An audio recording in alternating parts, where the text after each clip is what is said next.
to 1 Samuel chapter 9. And when we left off there in chapter 8, Israel was saying, "Give us a king." And the Lord responded after Samuel went to the Lord, and he said there in the last verse, "So the Lord said to Samuel, heed their voice and make them a king." And Samuel said to the men of Israel, "Every man go to his city." I would have expected the story from that point to see some type of planning going on by Samuel. Samuel's going to go into his office and he's going to organize a search committee. Maybe he's going to come up with a survey, and he's going to send a survey out to the populace and get the people's characteristics. What are you looking for? Are you looking for someone who's young? Are you looking for someone in middle age? Are you looking for an older man? Are you looking for someone with a college degree? Do we want an Oxford graduate? What are we looking for? But you see none of that. What you see now is beautiful literature, beautiful and just interesting, engaging writing here. The Bible is a fascinating document, and it does not disappoint when you come to chapter 9, because then it just starts telling a story about someone. And this someone is going to be a special person. I'm going to try not to spoil it for you. I thought about that the other day. I thought, I've already been telling them about Saul and what kind of person he is, and a lot of you already know. You're experts on Saul. But I'm going to try to do a better job of just holding back and letting the story be told as the Bible is telling it, because the Bible doesn't spoil it for you, do they? They don't tell you what kind of person this is. He just starts talking about, look at verse 1. There was a man of Benjamin. What are they talking about? Who are they talking about? Well, he's talking about the next major characters in the story. But it's not how you would expect. It's kind of it kind of goes back a little bit, takes a break from all the action of give us a king, all this demanding and all this stress that's going to come along with finding the nation's next leader, and just starts talking about a story about a man wandering around the countryside looking for donkeys. Are y'all hearing that? Just wandering around looking for donkeys. There's no search committee for a king. There's no survey sent out. Samuel is not in his library just wringing his hands, worrying, stressing. That's not at all happening. So the story is a little surprising in how it's told. But what a beautiful, beautiful thing it is here. The first thing I want you to see is the choice son. The choice son. I really want to just start talking about Jesus right there, because Jesus is really the choice son. But Israel is wanting a king, and God's going to give them exactly what they're looking for. I'm going to say this probably several times in the message, and I tell you this tonight. Be careful what you ask for, because you might be asking amiss, and God may really give you what you really want. In fact, I would say that 99.9% of the time, God does give you exactly what you want. Because when you go the direction away from God, He'll let you go away from Him. When you go to the direction towards God, He'll let you come towards Him. He gives you everything you want. You want to be selfish? Then He'll let you live in your selfishness. You want to be this type of person or that type of person? God has given us a free will. We're not robots. We're not controlled and like little mechanical people and things like that. God will give you whatever you want. And that's exactly what He does here. We have the choice son in verses 1 and 2. Look at this. There was a man of Benjamin whose name was Kish, the son of Abiel, the son of Zeror, the son of Becherath, the son of Aphiah, a Benjamite, a mighty man of power. And he had a choice and handsome son whose name was Saul. There was not a more handsome person than he among the children of Israel. From his shoulders upward, he was taller than any of the people. Well, It's interesting that throughout the Bible, height is never mentioned as a quality of any of God's people except for Saul. When height is mentioned, it's usually about Israel's enemies. That's a very interesting analysis there. I'm thinking about someone by the name of maybe Goliath that's coming up in a few chapters. His height was mentioned. But never is a leader of Israel or one of God's significant figures of his people is height ever mentioned except for right here. Well, we learn about his tribe, we learn about his lineage, and we learn about his status in verse 1. Notice what tribe he's from. He's a Benjamite. Benjamin is one of the smallest tribes in the land of Israel. His lineage is given there. It starts out talking about the lineage of his father, really. His father's name is Kish. Interesting in the lineage is that Abiel is not Kish's father. If you want to know who Kish's father is, you'll have to go to chapter 14 and verse 50 and 51. And there it gives you a little bit about Saul's family. And Saul's grandpa's name was Ner. And he had a son named Abner, and he had a son named Kish. Kish and Abner were brothers, and Abner is going to be a significant figure in the new monarchy. So he skips a generation there, and then his grandpa, Kish's grandpa, is Abiel. When it says the son of, he is the son of, but there's a skip generation there. Then you see the other generations, and it goes back to Aphia, and so they have a very special lineage there, and it says at the end of it his status. His status is that he was a mighty man of power. I believe that's referring to Kish. Kish was someone who was wealthy. So Saul was, he was a rich boy. His father was very well-to-do. Saul had servants that he had to take care of him and work with him. We're going to see a little escapade of them and his servant traveling around looking for donkeys. Someone who would have lost several donkeys is someone who is a wealthy man. He has a large estate, no doubt. And so in verse 2, we're introduced to Saul. And this is what is said about Saul. He is choice. He is handsome, and he is very tall. So we're seeing some things about his outward appearance, and I want you to take note of that, because later in the book, and here I am spoiling it again, but I have to, is that God doesn't look at the outward. He looks at the inward. You're going to see that in chapter 16 when it comes to David. But we're looking in verse 2, we're looking at the outward. We're looking at the outward characteristics. We're looking at the exterior. We know nothing about Saul's heart at this point. We're going to learn in an extensive fashion a lot about Saul's heart coming up in the next few chapters. But outwardly, he is a beautiful man. Ladies, calm down, calm down. He is so good looking. If they had GQ back then, he'd be on the front cover of GQ magazine 10 years in a row. Okay? There was no one that was taller than Saul. There was no one that was more good looking than Saul. Saul was a ladies' man. He had all the good looks. He had all of the exterior features that the most excellent king you would ever want in a king.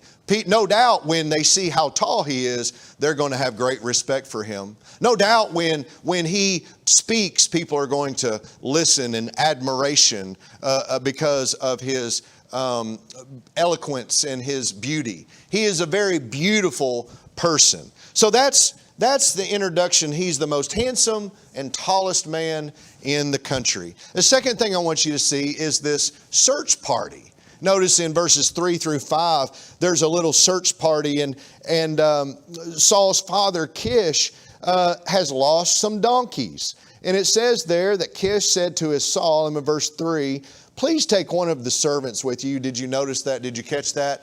One of the servants. They're not poor, y'all. These people they're a people of means. Take one of you pick the servant. Pick one out, take one with you, and go and look for the donkeys. And so his son, his father has sent the son here, Saul, on a mission to look for some of their animals. And so this was this is his responsibility, isn't it? I've got a job for you. This is an important job. Go find the lost donkeys. You know, we might snicker and kind of smile and think, this is kind of stupid, isn't it? Like, donkeys, are we really talking about this? And this is probably a big deal to them. And they're so they're wanting to recover their property. Notice there in verse 4 and 5, this is how the search went. We're given the details of it. Notice it says, so he passed through, and I wish I was better at my Palestinian geography. I did read after some writers, though, that said that some of the places that are mentioned are almost impossible to find nowadays of exactly where they're talking about. But one writer did say that it looked like that the journey went in a circular fashion. I don't know if that's true or not, but it could be that they went in a really big circle. I don't know. So he passed through the mountains of Ephraim and through the land of Shalisha, but they did not find them. Then they passed through the land of Shalim, and they were not there. Then he passed through the land of the Benjamites, but they did not find them. When they had come to the land of Zuph. Now I'm going to stop right there. In my outline, I have cut verse 5 in half because I want to tell you about Zuph. Zuph is where Samuel lives. In 1 Samuel chapter 1 and verse 1, it's in the first verse of the book, the land of Zuph. It just so happens, and this reminds me of the book of Ruth, right? Where Ruth just so happened to end up in the field of Boaz. It just so happened that when Jonah was cast into the ocean, that a great fish comes and swallows Jonah. This is one of those moments in the Bible, we might call it by chance, but God would say, that's exactly what I knew would happen. Here comes Saul and his servant, and they end up in the land of Zuph. Now, there you go. That's the search party. Last point, here's the new plan. A new plan is developed. They're looking. Now watch what happens, what Saul says. Saul says in the second half of verse 5, after they come to the land of Zuph, Saul said to his servant who was with him, come, let us return, lest my father cease caring about the donkeys and become worried about us. Well, that's a pretty important thing. You know, maybe we've been gone too long. Maybe they're going to start worrying about us. It sounds like Saul's kind of losing interest in the search a little bit too. Maybe he's kind of ready to hang it up and yeah, but let's don't worry my dad anymore. So let's get back home, is kind of what it sounds like. He says, come, let us return, lest my father cease caring about the donkeys. And so Saul has a change of mind and a change of plan. Notice what the response there is from the servant in verse 6. In verse 6, the servant suggests some type of an alternate plan. Instead of going home, right, so we can continue to search, Saul says we can go home. The servant says, ooh, I've got another idea. Listen to this. He says, look now, there is in this city a man of God, and he is an honorable man. All that he says surely comes to pass. So let us go there. Perhaps he can show us the way that we should go. And I kind of tipped it off a while ago. You know who it is, in the land of Zuph. And this is what's interesting, is that Saul seemingly is unaware of Samuel.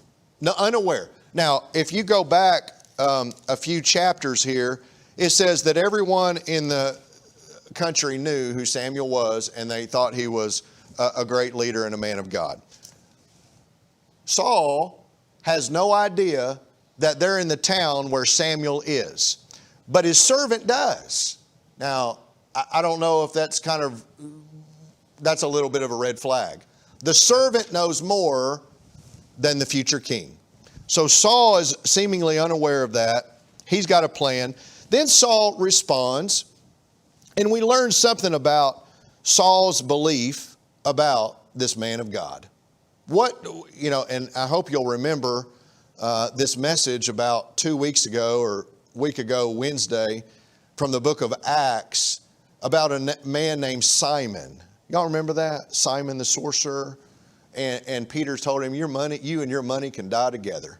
Because he was trying to buy the power to impart the Spirit on people, Holy Spirit on people. Saul has the same idea right here. Saul says, ooh, look, we need some money because we can pay the man of God and he'll tell us where to go. Look at what verse 7 says. Then Saul said to the servant, but look, if we go, what shall we bring the man? For the bread in our vessels is all gone, and there is no present to bring to the man of God. What do we have? So Saul apparently believes that in order to get a blessing from the man of God, we have to pay him. He is someone for hire. Dear friend, it doesn't work that way. That's not what the man of God is there for. The man of God is doing the work of God, and he doesn't expect to get paid for doing the work of God. And so that's what Saul thinks. Saul thinks we got to have money. We got to buy this. Dear friend, you're not going to buy the blessings of God. That's not how it works. Notice in verse 8, the servant has another solution. You see that Saul keeps asking questions and the servant keeps giving him the answers.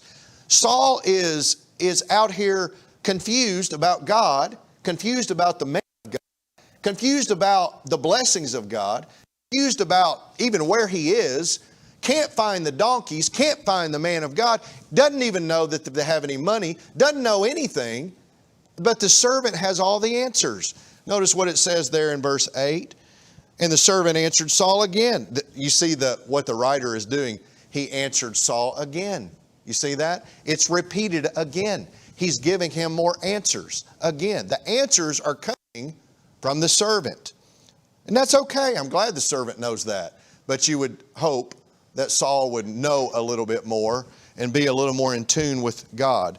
Look, I have here at hand 1/4 of a shekel of silver. I will give that to the man of God to tell us our way. Well, evidently the servant is about just as confused about God and God's man as Saul is, but he still does provide some answers. There's a little bit of an interruption in the text in verse 9. It's not bad. It's just probably an editorial note of the writer. The writer wants to tell the audience that there's two terms that they might be confused about, the term seer and the term prophet. And what they're trying to do is make a distinguish so that the reader understands what a prophet and what a seer is. He's basically saying they're the same thing. He says, formerly in Israel, like long ago in the past, when a man went to inquire of God, he said, come, let us go to the seer. For he who is now called a prophet was formerly called a seer. So there's a little concern for the writer here to his audience on making that clear to the reader. Okay, so back to the story now. We took a little break from the story. Verse 10, we see Saul's affirmation and their action. What do they do? Saul said to his servant, well said. He agrees with the servant. Good idea, servant. Come, let us go. So they went to the city where the man of God was. I want to stop right there as far as our text goes, because it kind of opens up a whole new can of worms. That's what I was trying to think of. I was thinking can of worms. So let's stop right there. But let me leave you with a couple of things here. Most of the characters in this scene really don't know what they're doing. But God knows what he is doing. It's the same thing in our life sometimes. I feel like a lot of times I have no idea what I am doing, what I should do, where I should go, what I should think, who I should talk to, who I should ask. All these questions come to us all the time. What do I do? Isn't that a part of life, isn't it? Trying to figure things out. All these characters in this story are trying to find things. They're looking for things. They're trying to figure out how to solve problems. They're confronted with these challenges. And, you know, I'm not looking for any donkeys right now, but we can still relate to it in our own life, that sometimes we have challenges in our life we're trying to overcome.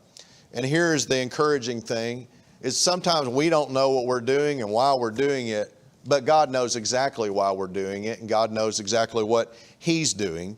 And in this story, God's directing the steps, He's directing the words, and He's even directing the actions. When they have no idea what would they give to the man of God, it almost seems like the servant reaches in his pocket and just pulls something out that he didn't even know was there. Look, I've got something. I've got enough. God is in the details here. And all of these words and these steps and these paths are intersecting at one place, literally intersecting at Samuel's doorstep. They're coming right to Samuel. They wander around the whole countryside, over the mountains and across the valleys and across the fields, and here they are right next door to Samuel, and Samuel is looking for a king. We can remember this. We can remember that God has a plan for all of us. Sometimes we think, well, yeah, God is preparing me for such great things. I'm going to do this and I'm going to do that. He may be preparing you for such great things, but I would give you a word of advice. Be prepared for great things that maybe are unexpected. Great things that you have no idea, that you've never thought about. Saul's never thought about being king before. Samuel didn't know who Saul was. The servant has no idea. Kish, his father, did not send Saul to go get anointed as king. He sent him out to go look for some donkeys. And then he's going to, and I'm not going to tell the rest of the story. It's going to intersect right here at the doorstep of Samuel. But God does have a plan for all of us. It might be this. It might be waiting. Let me ask you this. It's kind of a pretty easy thing. I'm not that deep sometimes. Did Samuel go anywhere? Samuel didn't go anywhere. Samuel just waited on the Lord. And he's looking for a king, and a king is going to come to his doorstep. Samuel I don't see him wringing his hands in his library. I don't see him, just worked up and anxious about this. Samuel waited on the Lord, and the Lord provided the answer that he was needing, the answer that he was looking for. You know, it might be that we need to wait until God brings in certain people into our lives. And when people come into our lives, I would take note of that, especially unexpected people, people that may be in need. It may be that God's going to use you to be a special influence on their life to help them. There's some people that are kind of visiting our church right now, and we have opportunities to reach them and connect with them and make them feel a part of us, and to grow closer and bond with them. Dear friend, don't take that opportunity for granted. The Lord is sending people. What are we going to do? It may be that's our mission. That's what the opportunity that God is giving to us. People intersecting in our lives, and we didn't go anywhere. Let's pray. Our Father in heaven, we thank you so much for your word, and Lord, help us to relate it to our everyday life.